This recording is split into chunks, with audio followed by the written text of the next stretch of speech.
क्या आपको मालूम है कि ये कैबिनेट मिनिस्टर्स कौन होते हैं? क्या आप जानते हैं कि ये डिप्टी मिनिस्टर कौन होते हैं? क्या रोल होता है इनका?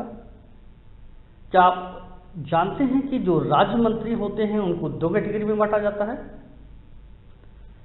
अगर नहीं जानते हैं तो मैं आपको समझाने वाला हूं आज। इसी टॉपिक पे कुछ क्वेश्चंस आते हैं, इंपॉर्टेंट क्वेश्चंस भी हो सकते हैं इसमें, ठीक है ना। और चूंकि आप जिस चीज़ की तैयारी कर रहे हैं उसमें इसका एक इम्पॉर्टेंट रोल है, तो जरूरी है समझना कि ये क्या चीज़ें हैं, किन किन अनुच्छेद के तहत ये मंत्रिपरिषद आती है, ठीक है। तो हम लोग डिस्कस करने वाले हैं मंत्रिपरिषद के बारे में, जिसका प्रधान होता है प्रधानमंत्री। तो चलिए डिस्कस करते हैं और समझते हैं कि क्या है ये मंत्रिपरिषद। क्या स्टेट मिनिस्टर्स होते हैं, क्या डिप्टी मिनिस्टर्स होते हैं, क्या कैबिनेट मिनिस्टर्स होते हैं। मैं हूं रजनीकांत दीक्षित और आप देख रहे हैं चैनल GK2GS। आइए समझते हैं क्या है। देखिए क्या है कि जो मिनिस्टर्स, बहुत ध्यान से आप समझ लो क्योंकि ये इम्पोर्टेंट टॉपिक है। और आपको मालूम है कि जो स्थायी कार्यपालिका होती है वो वही होती है जिसकी आप तैयारी कर रहे हैं, ठीक है ना। तो मिनिस्टर्स क्या है? मिनिस्टर्स की कैटेगरी है मंत्रिपरिषद, काउंसिल ऑफ मिनिस्टर्स। ये काउंसिल ऑफ मिनिस्टर आया ही क्यों आया, यहीं से हम शुरुआत करेंगे, ठीक। तो भाई ये सबसे पहली बात तो ये हुई कि हमको मालूम है कि जो कार्यपालिका का जो मुखिया है, जो हेड है, ठीक, अकॉर्डिंग टू कॉन्स्टिट्यूशन, जो संविधान कहता है कि भाई जो कार्यपालिका का मुखिया होगा या हेड होगा वो क्या होगा? राष्ट्रपति होगा, ठीक है ना। वो बात अलग की है कि पावर्स कैसी हैं, वो अभी उस पर हम डिस्कस पे नहीं जाएंगे, अभी आगे डिस्कस करेंगे। थोड़ा सा इंटरेस्टिंग टॉपिक है, आप ध्यान से तक समझना, अगर देखोगे पूरा तो बढ़िया आराम से समझ में आ जाएगा। तो क्या होता है कि जो कार्यपालिका का हेड होता है, जो मुखिया होता है, वो होता है राष्ट्रपति। मगर अब भैया राष्ट्रपति तो पूरे काम कर नहीं लेगा, हर हालत में उसकी सहायता के लिए कोई ना कोई चाहिए होगा। चाहे आए उसकी ऑफिस की बात करें, चाहे कहीं की बात करें, स्कूल में प्रिंसिपल होता है उसकी सहायता के लिए। ऐसा नहीं कि वो प्रिंसिपल हर जगह घूम घूम के पढ़ा देगा। एक DM है, वो भी हर डिपार्टमेंट को दौड़ दौड़ के नहीं देखेगा जाके, ठीक है ना। तो इसी तरीके से यहाँ तो देश की बात होती है, यानी राष्ट्र स्तर की बात होती है। तो ऐसे में जरूरी है कि एक सहायक बॉडी हो जो राष्ट्रपति की सहायता करे। तो क्या हुआ कि अनुच्छेद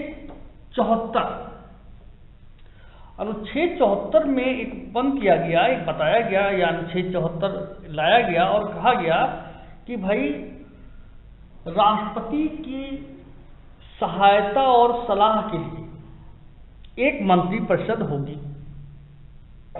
ठीक है ना। या ऐसे समझ लें कि राष्ट्रपति की सहायता और सलाह के लिए राष्ट्रपति एक मंत्रिपरिषद का गठन करेगा, नियुक्त करेगा, ठीक है ना। तो मंत्रिपरिषद की नियुक्ति होगी।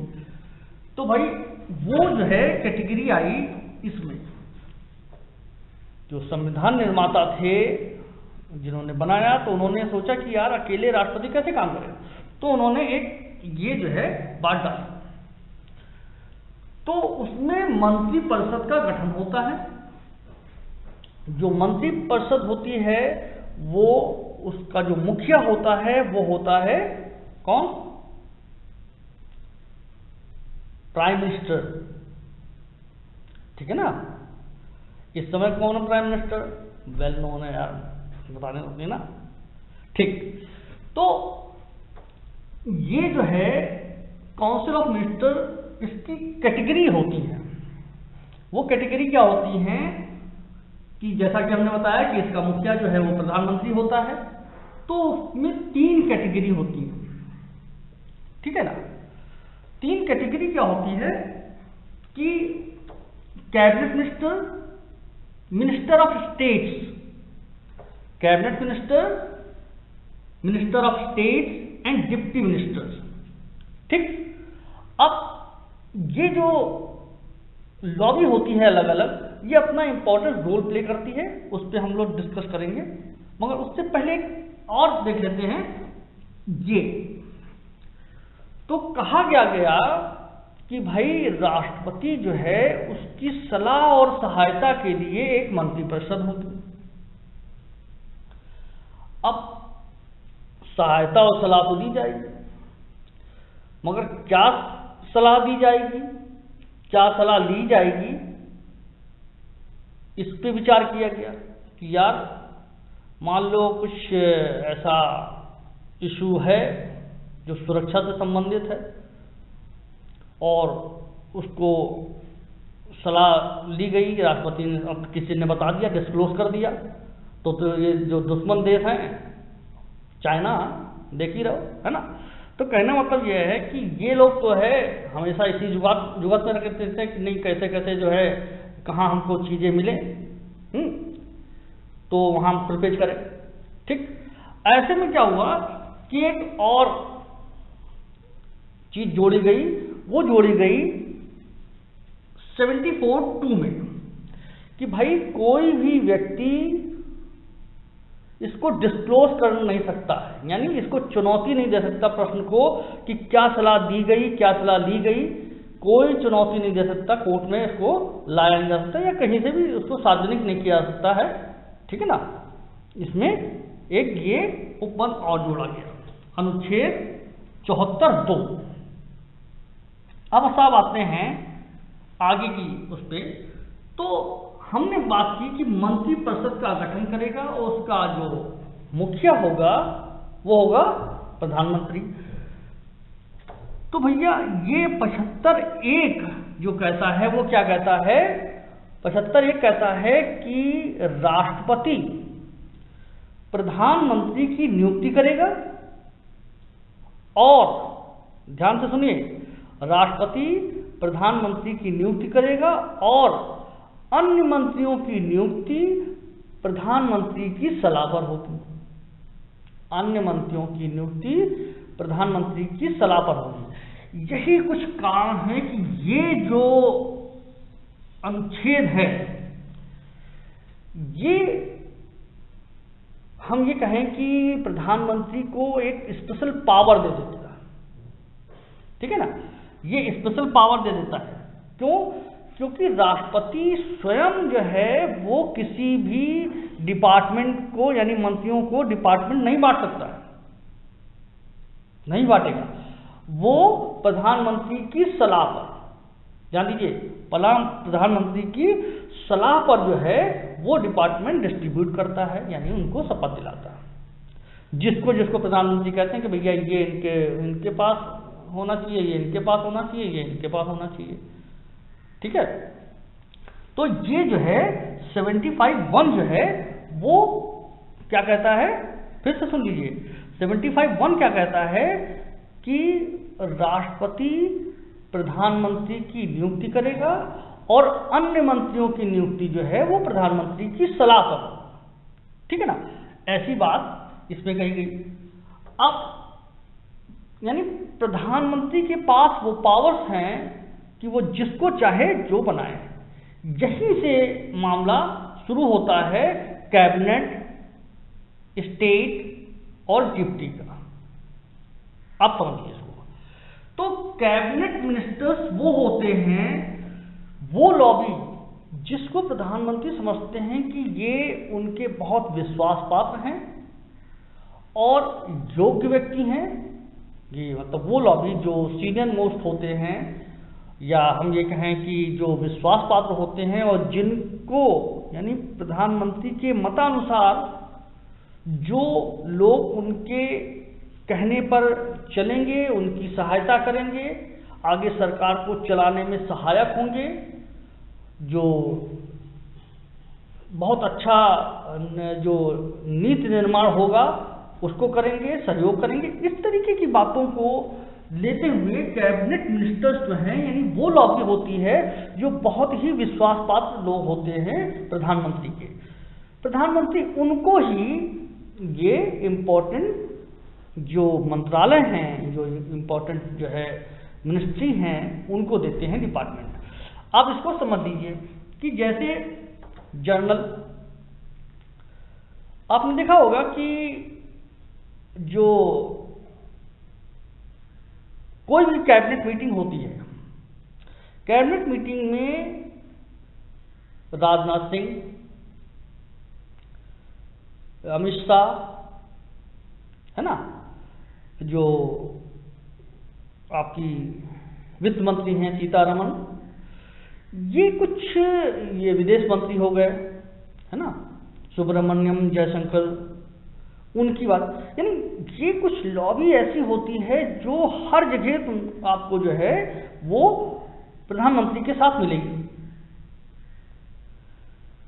एक्चुअल में यही लोग जो है वो नीति निर्धारक होते हैं। जो नीतियां बनती हैं उसमें कैबिनेट मिनिस्टर्स का बहुत इंपॉर्टेंट रोल होता है, ठीक है ना। कैबिनेट मिनिस्टर्स जो हैं तो वो कौन कौन होते हैं, यानी कैबिनेट मिनिस्टर्स को जो वो लोग होते हैं, वो लॉबी जो बहुत विश्वास पात्र हो, जो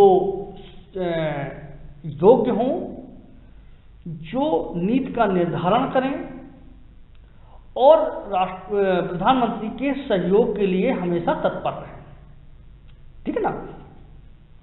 प्रधानमंत्री ये मानते हैं कि यार अगर इनसे हम कुछ काम कहेंगे तो ये ऐसा मान लेंगे, ठीक। तो ये वो, अब आती है बात इसकी राज्य मंत्री। राज्य मंत्री जिनको हम मिनिस्टर ऑफ स्टेट कहते हैं, ये वो मंत्री होते हैं जो बहुत ज़्यादा इम्पोर्टेंट मंत्रालय नहीं होते हैं, यानी वैसे तो भाई अपनी अपनी जगह पर सब अहमियत रखते हैं, मगर जो नीति निर्धारण में भूमिका नहीं निभाते, थोड़ा सा अलग रहते हैं, ऐसे मंत्रालयों को जिन मंत्रियों को दिया जाता है वो राज्य मंत्री कहलाते हैं। अब राज्य मंत्री में दो कैटेगरी क्या है, एक तो स्वतंत्र प्रभार। स्वतंत्र प्रभार यानी जैसा कि नाम ही है ना, स्वतंत्र प्रभार मतलब किसी को जो है छोटे मोटे मंत्रालय दे दिए गए और भाई कहा गया कि ठीक है आप चलिए, और उसी में कुछ ऐसे लोग होते हैं जो इसके यानी कैबिनेट की सहायता के लिए, जो कैबिनेट मंत्री होते हैं, कैबिनेट मिनिस्टर्स होते हैं, उनकी सहायता के लिए उनके नीचे एज ए जूनियर सबॉर्डिनेट जैसे वर्क करते हैं, ठीक। इसके बाद आती है इनकी, तो ये जो उप मंत्री होते हैं यानी डिप्टी मिनिस्टर होते हैं, ये जूनियर मोस्ट होते हैं, यानी जिनको कम अनुभव होता है, बहुत कम अनुभव होता है, नए नए होते हैं, नए सांसद बने होते हैं। उनको अगर प्रधानमंत्री चाहते हैं कि नहीं भाई ठीक है यार ये भी ठीक है, तो इसको ऐसा कोई मतलब पहले हेल्प में लगाओ इसको, ताकि जो है इसको कुछ अनुभव हो और उसके बाद जो है आगे जो है इसको डिपार्टमेंट की बात सोची जाएगी। तो ऐसे लोग जो जूनियर होते हैं, जिनको अनुभव कम होता है, ऐसे लोगों को हम इस कैटेगरी में रखते हैं, डिप्टी मिनिस्टर्स, ठीक है ना, उप मंत्री। ये भी क्या करते हैं, ये इनकी और इनकी सहायता के, यानी राज्य की सहायता में भी लगाए जा सकते हैं और जो कैबिनेट मिनिस्टर्स हैं उनकी सहायता में भी लगाए जा सकते हैं, यानी ये सहायक जैसे, प्योरली सहायक जैसे ही काम करते हैं, ठीक है ना। तो इस तरीके से ये तो हो गई बात की। अब जरा सा दो चीजें और बची हैं, इसको यार समझ लो कि ये जो ये कह रहा है 75-2, इससे पहले एक चीज और समझते हैं कि जो 50% है यानी 75, तो एक का ये क्या कहता है कि भैया ये 91 अमेंडमेंट जो हुआ था 2003 के आसपास, उसमें ये जोड़ा गया और कहा गया कि यार ऐसा नहीं है कि तुम मंत्रिमंडल कितना बड़ा कर लो, ऐसा नहीं है। मंत्रिमंडल का एक नंबर होगा और उस नंबर से ज़्यादा मंत्रिपरिषद जो है बड़ी नहीं हो सकती। वो क्या, not more than 15% of Lok Sabha members, यानी जो लोकसभा के मेंबर्स हैं उनकी संख्या का 15% से ज़्यादा नहीं हो सकता मंत्रिपरिषद में। ठीक है ना, ये चीज़ समझनी बहुत जरूरी थी। तो ये एक चीज़ जोड़ी गई। हो सकता है इसी पे क्वेश्चन पूछ लें, क्वेश्चन कहीं से भी आ सकता है, इनमें से कुछ भी पूछा सकता है, क्योंकि जो सिविल सर्विसेज होती हैं उनकी तैयारी इसी तरीके से, यानी ऐसा चीज़ पूछी जाती हैं, हम ये जान के चलते हैं, मान के चलते हैं कि भाई उसको ये जानकारी होगी। क्योंकि मैंने बताया आपको कि जो स्थायी कार्यपालिका है वो वही लॉबी है जिसकी आप तैयारी कर रहे हैं। ठीक है ना, तो ये जो इसकी बात कही गई कि 15% से ज़्यादा लोकसभा के मेंबर से नहीं हो सकती, यानी लोकसभा के जो टोटल मेंबर हैं उनमें उनका 15% से ज़्यादा मंत्रिपरिषद बड़ी नहीं हो सकती, वो मंत्रिपरिषद में नहीं आ सकते हैं। ठीक, इसकी बात करते हैं। 75(2) क्या कहता है? 75(2) कहता है कि भैया जो राष्ट्रपति है, यानी जो संघ के मंत्री हैं, जो मिनिस्टर्स हैं, वो राष्ट्रपति के प्रसाद पर्यंत, सब देखिए ध्यान रखिए, कुछ वर्ड्स ऐसे होते हैं जो प्रशासनिक शब्दावली होती है उसमें ही मिलते हैं। तो प्रसाद पर्यंत यानी जब तक राष्ट्रपति चाहेंगे तब तक वो रहेगा, मगर एक्चुअल में ऐसा है नहीं, क्योंकि यहाँ पर भी जो मामला फंसता है वो क्या फंसता है, ये वाला जो आर्टिकल है ये मामला फंसा देता है। ये क्या कहता है? ये कहता है कि भाई जो भी, यानी प्रधानमंत्री की नियुक्ति तो करेंगे, राष्ट्रपति प्रधानमंत्री की तो नियुक्ति करेंगे, मगर अन्य मंत्रियों की नियुक्ति प्रधानमंत्री की सलाह पे होगी। अब भैया जब सलाह पे होगी, सलाह ही लेनी है, तो फिर वो फ्री कहाँ रह गए? यानी अब यहाँ पर प्रधानमंत्री की जो पावर है वो काम करती है, तो जो अन्य मंत्री हैं वो अपने मंत्रालय में तभी तक रहेंगे जब तक प्रधानमंत्री चाहेंगे, राष्ट्रपति नहीं, प्रधानमंत्री चाहेंगे। वास्तविकता ये है। ठीक, या फिर कंटिन्यूशन में, यानी अपना टर्म जो है वो पूरा कर लें, तब तो वैसे भी खत्म हो जाना है, वो आप लोग मालूम ही है ना। तो दो ही स्थिति हैं, या तो वो टर्म पूरा कर लें या ये प्रधानमंत्री जो है उनको हटा दें। हाँ, एक और स्थिति भी ये भी बनती है यार कि अगर कैबिनेट, देखो ध्यान दो, मंत्रिपरिषद में मामला ये फंस जाता है कि जब अगर ऐसा कोई कंडीशन हुई कि किसी भी एक मंत्री के खिलाफ अविश्वास प्रस्ताव आ गया और वो पास हो गया, तो समझ लो पूरी की पूरी मंत्रिपरिषद गई, यानी दोबारा फिर से गठन करना पड़ेगा और कोई रास्ता नहीं। यानी मंत्रिपरिषद पूरी पूरी गई और तभी गठन होगा जब पूरा विश्वास प्राप्त हो जाएगा। यानी ऐसा कुछ नंबर गेम यहाँ चलता है, देखो यार, है ना। तो ये ध्यान रखना। तो ऐसी कंडीशन हो गई। फिर इसके बाद ये है, तो कहने का मतलब ये है कि जो मंत्री होते हैं वो प्रधानमंत्री की अनुकंपा पे होते हैं, अपने डिपार्टमेंट को होल्ड कर सकते हैं, राष्ट्रपति की अनुकंपा पे नहीं। ठीक है ना। इसी तरीके से ये जो आपका 75(3) है, इसी में ये कहा गया है कि ये कहा गया है कि भाई 75(3) जो है वो क्या कहता है कि जो भले ही नियुक्ति जो है वो राष्ट्रपति करते हैं, मगर अगर सामूहिक रूप से देखा जाए तो जितना भी मंत्रिपरिषद है वो लोकसभा के लिए आंसरेबल होगी। ठीक है ना, लोकसभा के लिए आंसरेबल होगी, उसको आंसर देना पड़ेगा कि उसने क्या किया क्या नहीं किया। और अगर कोई ऐसा अविश्वास प्रस्ताव आता है तो पूरी की पूरी मंत्रिपरिषद खत्म, ठीक है ना। तो ये कुछ समझना था और देखना था कि क्या क्या आर्टिकल्स थे और कौन राज्य मंत्री होता है, कौन उप मंत्री होता है, कौन आपका कैबिनेट मिनिस्टर होता है। यही कुछ इंपॉर्टेंट क्वेश्चन बनते हैं, जो क्वेश्चन होते हैं बहुत इंपॉर्टेंट बनते हैं। बाकी मिलते हैं नेक्स्ट वीडियो में, तब तक के लिए